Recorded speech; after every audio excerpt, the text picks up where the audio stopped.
ইরানের নৌবাহিনীর commander rear admiral Shahram ইরানি বলেছেন তার দেশ খুব শিগগিরই এমন এক অস্ত্র দিয়ে শত্রুর মুখোমুখি হবে যেটিকে তারা গভীরভাবে ভয় পায়, আর সেটি তাদের একেবারেই কাছে রয়েছে।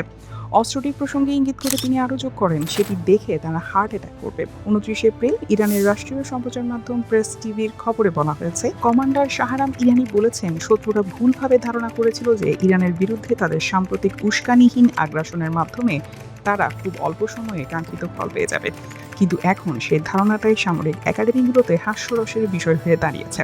আগ্রাসনের সময় শত্রুপক্ষের লক্ষ্যবস্তুতে নৌবাহিনীর প্রতিশোধমূলক অভিযানের প্রসঙ্গ টেনে ইরানি বলেন, মার্কিন বিমানবাহী রণতরী আব্রাহাম লিঙ্কনের বিরুদ্ধে অন্তত 7টি ক্ষেপণাস্ত্র হামলা চালানো হয়েছে।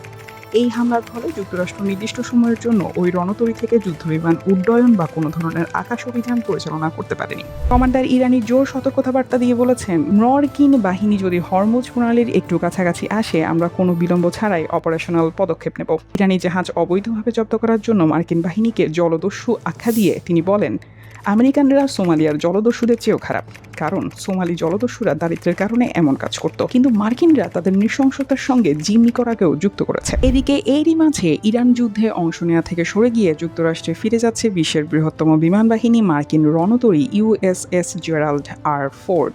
নাম প্রকাশ না করার শর্তে দুই মার্কিন কর্মকর্তা জানান, আগামী কয়েকদিনের মধ্যে জেরাল্ড আর ফোর্ড মধ্যপ্রাচ্য ত্যাগ করবে এবং মে মাসের মাঝামাঝি সময়ে ভার্জিনিয়ায় তার নিজস্ব বন্দরে পৌঁছাবে। দ্য ওয়াশিংটন পোস্ট প্রথমে খবরটি প্রকাশ করে। গত সপ্তাহে ইউএসএস জর্জ এইচ.ডব্লিউ. বুশ মধ্যপ্রাচ্যে পৌঁছানোর ফলে অঞ্চলটিতে এখন 3টি মার্কিন রণতরী মোতায়েন রয়েছে, যা 2003 সালের পর আর দেখা যায়নি। এছাড়া তেহরানের সঙ্গে উত্তেজনা বৃদ্ধির পর গত জানুয়ারি থেকে ইউএসএস আব্রাহাম লিঙ্কনও এই অঞ্চলেই অবস্থান করছে। জেরাল্ড আর ফোর্ডের এই ফিরে যাওয়া কি যুদ্ধ থামার ইঙ্গিত? এই প্রশ্ন জোরালো হচ্ছে।